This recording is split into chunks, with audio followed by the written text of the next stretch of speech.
Hello ಎಲ್ಲರೂ ಹೇಗಿದ್ದೀರಾ? I hope ಎಲ್ಲರೂ ಚೆನ್ನಾಗಿದ್ದೀರಾ ಅಂತ ಭಾವಿಸಿದ್ದೀನಿ. Welcome back to my YouTube channel. ನಾನು ಇವತ್ತು 28th ಎಪಿಸೋಡ್ನ ಎಕ್ಸ್ಪ್ಲೈನ್ ಮಾಡ್ತಿದ್ದೀನಿ. ಇಲ್ಲಿ ಹಾರ್ದಿಕ್ ಅವ್ನ ಕೆನ್ನೆ ಮೇಲೆ ಕೈ ಇಟ್ಕೊಂಡು ನನ್ನ ಮುಖ ಅಂತ ಹೇಳ್ತಿರ್ತಾನೆ. ನಾನು ಮೂವಿ ಡೆಬ್ಯೂ ಮಾಡ್ತಿದ್ದೆ, ಅಂದ್ರೆ ಹೊಸ ಮೂವಿಗೆ ಸೈನ್ ಮಾಡಿದ್ದೆ, ನಾನು ಇನ್ನೇನು ಜಾಯ್ನ್ ಆಗ್ಬೇಕಾಗಿತ್ತಷ್ಟೇ. ಈಗ ನಾನು ಏನ್ ಮಾಡ್ಲಿ? ಇದಕ್ಕೆ ರಿಕ್ಕಿ ಆನ್ಸರ್ ಮಾಡ್ತಾ ಹೇಳ್ತಿರ್ತಾನೆ, ಇದನ್ನೆಲ್ಲ ನಿನ್ ಪ್ರೀತಿ ತಂಗಿ ಹತ್ರ ಕೇಳು, ಇದೆಲ್ಲ ಡ್ರಾಮಾ ಅವಳೆ ಮಾಡಿದ್ದು. ಇಲ್ಲಿ ಅದಕ್ಕೆ ಜಿಯಾ ಅಳ್ತಾ ಕೈ ಮುಗಿತಾ, ಅಣ್ಣ ಸಾರಿ, ಇದೆಲ್ಲ ನಂದೇ ತಪ್ಪು, ಸಾರಿ ಕ್ಷಮಿಸ್ಬಿಡಿ ಅಂತ ಅಳ್ತಿರ್ತಾಳೆ.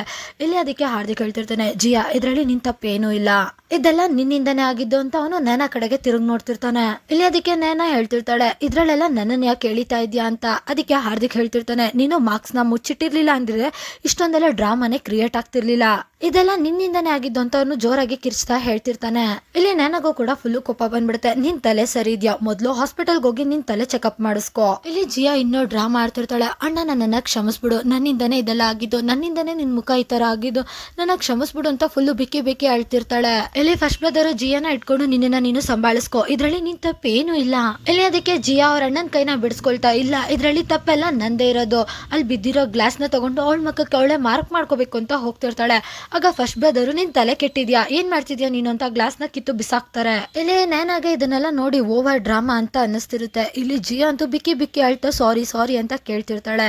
ಈಗ ಇಲ್ಲಿ ನಮ್ಗೆ ನೇನಾನ ತೋರಿಸ್ತಾರೆ. ನೇನಾ ಅವಳು ಎರಡು ಕಿವಿಗೂ ಇಯರ್ಫೋನ್ ಹಾಕೊಂಡು ಆರಾಮಾಗಿ ಕುತ್ಕೋತಾಳೆ. ಇಲ್ಲಿ ನೇನಾ ಅವಳ ಬುಕ್ ನ ಅವಳು ತೆಗೆದ್ಬಿಟ್ಟು ಓದೋದಕ್ಕೆ ಕುತ್ಕೋತಾಳೆ. ಅವಳ ಮನ್ಸಲ್ಲಿ ಅವಳೆ ಹೇಳ್ಕೊತಿರ್ತಾಳೆ, ಏನಾದ್ರು ಎಂಟ್ರೆನ್ಸ್ ಎಕ್ಸಾಮ್ ಅಲ್ಲಿ ಈ ಕ್ವಶನ್ ನ ಕೇಳಿದ್ರೆ ನಿನ್ ಫಾರಿನ್ ಫ್ರೆಂಡಿಗೆ ಯಾವ್ದಾದ್ರು ಒಂದ್ ಡ್ರಾಮಾನ ಇಂಟ್ರೊಡ್ಯೂಸ್ ಮಾಡು ಅಂತ ನನ್ನ ಹತ್ರ ಜಬರ್ದಸ್ತ್ ಸ್ಕ್ರಿಪ್ಟ್ ಇದೆ ಅಂತ ಹೇಳ್ಬಿಟ್ಟು ಬುಕ್ ನ ಓದ್ತಿರ್ತಾಳೆ. ಇದನ್ನೆಲ್ಲ ನೋಡಿ ರಿಕ್ಕಿ ಹೇಳ್ತಿರ್ತಾನೆ, ಒಬ್ಳು ದತ್ತು ಮಗಳು ಸ್ವಂತ ಮಗಳನ್ನ ಎದುರಿಸ್ತಿದ್ದಾಳೆ, ಕೀಳಾಗಿ ನೋಡ್ತಿದ್ದಾಳೆ, ಮತ್ತೆ ಬಾಟಲ್ ತಗೊಂಡು ಫ್ಯಾಮಿಲಿನೆಲ್ಲ ಧಮ್ಕಿ ಆಗ್ತಿದ್ದಾಳೆ. ನಾನು ನಿಜವಾಗ್ಲೂ ಯಾರಿಗಾದ್ರೂ ಸಪೋರ್ಟ್ ಮಾಡ್ಬೇಕು ಅಂದ್ರೆ ಅದನ್ನ ನೇನಾಗ್ ಮಾತ್ರ ಮಾಡ್ತೀನಿ, ಈ ತರ ಎಲ್ಲ ಡ್ರಾಮಾ ಮಾಡ್ತಾರಲ್ಲ ಅವರು ನನ್ಗೆ ಒಂದ್ ಚೂರು ಇಷ್ಟ ಆಗಲ್ಲ. ಜಿಯಾ ಈ ಮಾತನೆಲ್ಲ ಕೇಳಿ ಇನ್ನೂ ಟೆನ್ಷನ್ ಆಗ್ಬಿಡ್ತಾಳೆ. ಆಗ ರಿಕ್ಕಿ ಅವ್ರ ತಂದೆ ರಿಕ್ಕಿಗೆ ಬೈತಿರ್ತಾರೆ, ರಿಕ್ಕಿ ಸಾಕು ನಿಲ್ಸು, ಜಿಯಾಗೆ ನೀನು ಜಾಸ್ತಿ ತೊಂದರೆ ಕೊಡ್ಬೇಡ. ಇಲ್ಲಿ ಜಿಯಾ ಸೆಕೆಂಡ್ ಬ್ರದರ್ ಅಂದ್ರೆ ಹಾರ್ದಿಕ್ ಕೈ ಇಟ್ಕೊಂಡು, ಅಣ್ಣ ಐ ಆಮ್ ರಿಯಲಿ ಸಾರಿ ಅಂತ ಅಳ್ಕೊಂಡು ಬಿಕ್ಲಿಸ್ಕೊಂಡು ಹೇಳ್ತಿರ್ತಾಳೆ. ಇಲ್ಲಿ ನೇನಾ ಓದ್ತಿರ್ತಾಳೆ. ಆಗ ರಿಕ್ಕಿ ಅವ್ರ ತಾಯಿ ನೇನನ ಮುಟ್ತಾರೆ. ಇಲ್ಲಿ ಅವಳು ಇಯರ್ಫೋನ್ ತೆಗೆದ್ಬಿಟ್ಟು ಎದ್ದು ನಿಂತ್ಕೋತಾಳೆ. ಆಗ ರಿಕ್ಕಿ ಅವ್ರ ತಾಯಿ ನೇನಾ ಕೈಗೆ ಒಂದು ಪೇಪರ್ನ ಕೊಟ್ಬಿಟ್ಟು ಹುಷಾರು ಅಂತ ಹೇಳ್ತಾರೆ.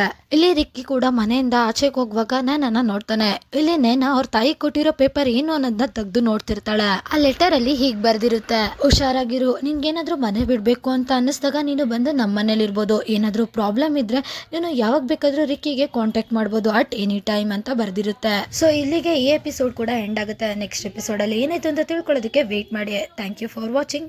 By guys.